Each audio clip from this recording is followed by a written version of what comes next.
Judul selanjutnya teman-teman, memanfaatkan waktu untuk banyak beribadah. Kata beliau, kemampuan memanfaatkan satu waktu untuk bisa mengerjakan banyak ibadah hanyalah diketahui oleh orang-orang yang senantiasa menjaga waktunya. Berikut beberapa contoh penerapan nyatanya dalam kehidupan sehari-hari. Yang pertama, jika seorang muslim pergi menuju masjid dengan berjalan kaki atau berkendaraan, maka kepergiannya tersebut ibadah yang akan mendapatkan ganjaran. Namun hal tersebut masih memungkinkan baginya untuk lebih memanfaatkan waktu ketika berjalan ke masjid, yakni dengan banyak berzikir kepada Allah atau membaca Al-Quran. Maka dengan hal itu berarti ia telah bisa memanfaatkan satu waktu untuk mengerjakan banyak ibadah. Artinya, lagi menuju ke masjid daripada kita diam, kita kan mau ke ibadah. Sudah tidak ada masalah sebenarnya. Langkah kita sudah dicatat pahala. Kata Nabi SAW, setiap orang ke masjid, satu langkah dicatat pahala, satu langkah mengampuni, atau satu langkah mengampuni dosa, satu langkah mengangkat derajat di surga. Oke lah, siapa yang ke masjid dia akan dapat satu istana di surga, pada saat dia pulang satu istana di surga. Kita sudah dapat, berjamaah juga dapat pahala. Tapi kenapa kita tidak libatkan ibadah lain yang bisa kita libatkan di situ? Beliau kasih contoh di sini. Lagi ke masjid, kenapa tidak zikir? Kenapa enggak baca subhanallah? Kenapa enggak baca astagfirullah? Kenapa enggak baca la haula wala quwata illa billah? Sambil ngisi waktu, gitu kan? Makanya Hasan Basri rahimahullah pernah ngantar jenazah. Lalu beliau berzikir subhanallah, alhamdulillah, la ilaha illallah, Allahu akbar. Lagi antar jenazah, bukan dihubungkan sama jenazahnya, tidak. Tapi ada anak muda tanya di sebelahnya, wahai imam, kenapa anda berzikir? Kata Hasan Basri, diamlah dan berzikirlah, karena yang sedang kita antar sudah nggak bisa berzikir. Ini yang mati sekarang, kita tidak bisa berzikir. Kalau dia bisa berzikir, dia akan berzikir. Kalau sekarang masih hidup, berzikirlah. Jadi muslim memaksimalkan keadaan itu. Lagi di mobil, lagi di motor, teman macet, daripada keluh kesah, macet nih, tetap aja sama macet. Biar kita keluh kesah, gitu kan? Tapi kita berzikir kepada Allah SWT. Lagi mampir lampu merah, zikrullah, astagfirullah, astagfirullah, astagfirullah. Daripada lihat helmnya orang warna apa, merek mobilnya apa, merek mobilnya apa, bajunya orang segala macam. Syaitan bisa tunggangi. Penglihatan kita bisa syaitan tunggangi untuk buat dosa. Mungkin 1 menit lampu merah itu cuma 2 keadaan. Antum dapat pahala, antum dapat dosa. Dapat pahala kalau kita pakai berzikir, dengarin ceramah di mobil, dengarin headset di handphone kalau misalnya di motor misalnya. Daripada kita ngelihat orang mungkin kita tidak sengaja menggunjing atau menghina orang atau apa saja, kan bisa jadi dosa. Jadi syaitan itu berebut dengan kita. Ya. Apalagi teman-teman, jiwa kita ini, jiwa manusia ini, Allah mengatakan ammaratum bisu, ya. Innan nafsa, tahu nggak ayatnya?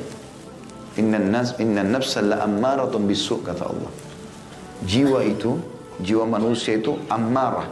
Ammar ini siga mubalaghah, maksudnya selalu nyuruh keburukan. Jiwa kita ini teman-teman, kalau kita nggak latih, kata Ibnu Qayyim rahimahullah, jiwa sama badan ini ada 2 keadaan. Jiwa itu, maksudnya kalau diperumpamakan, jiwa itu seperti kuda, kemudian kita ini seperti penunggangnya. Jadi tunggangan. Jiwa ini atau tunggangan ini, kuda ini, tergantung orang di atasnya.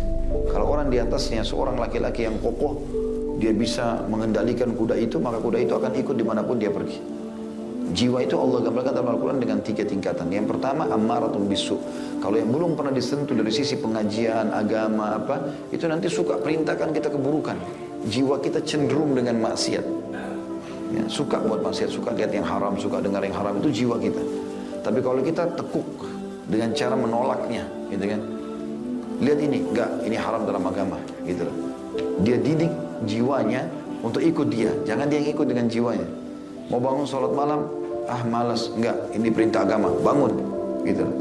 Sampai sebagian salaf itu, mereka menghardik diri mereka sendiri. Kalau ada di antara mereka yang sempat ketinggalan sholat berjamaah sekali, diganti dengan sedekah selama 3 hari misalnya. Jadi mereka mendidik diri mereka. Nanti kalau kita sudah biasa mendidik dia, apa yang terjadi? Dia akan pindah ke level kedua, namanya jiwa lawwama. Dalam Al-Quran dikatakan lawwama. Lawwama ini dia nanti menjadi jiwa yang mengingatkan kita. Jadi kayak misalnya kita buat dosa nih, nanti malam hari kita kayak bicara sama jiwa kita sendiri. Kenapa kau buat itu? Kenapa kau buat ini? Dia kayak ingatin kita, kayak nyala-nyalain kita gitu. Seperti itu kita rasakan, berjuang dalam jiwa kita sendiri, gitu kan. Kalau kita terus didik dia, pokoknya apapun yang diibisikan keburukan, tidak, saya nggak mau karena haram, nanti pindah pada level tertinggi. Dan semoga kita termasuk ini, namanya nafsul mutmainnah, jiwa yang tenang. Maksudnya tenang dalam ibadah. Jadi kalau teman-teman selalu paksakan diri dalam ibadah, nanti sampai pada level di mana jiwa kita sudah tenang dengan ibadah. Jadi kita rasanya kalau ibadah itu kayak nggak mau berhenti. Ya. Ini yang Allah sebutkan tentang mereka di akhir kehidupan mereka. A'udzubillahi minasyaitonir rajim. Ya ayyatuhan nafsul mutmainnah irji ila rabbiki radiyatan mardiyah. Hai jiwa yang tenang, kembalilah engkau kepada Tuhanmu dan masuklah ke dalam surga Tuhanmu. Gitu kan. Maka ini yang dimaksud dengan jiwa. Jadi memang kita harus gunakan, maksimalkan itu. Dengan menyibukkan diri dengan ibadah ini, nanti jiwa kita jadi ikut dengan kita. Kalau dia sudah tunduk sama kita nanti, berjalan waktu, sebulan, 2 bulan, setahun, kita terus beribadah, nanti dia berbalik keadaannya. Dari yang biasa mengajak kita cenderung maksiat, jadi mengingatkan kita bahkan nanti bisa menjadi jiwa tenang. Malah merasa jijik dengan kemaksiatan.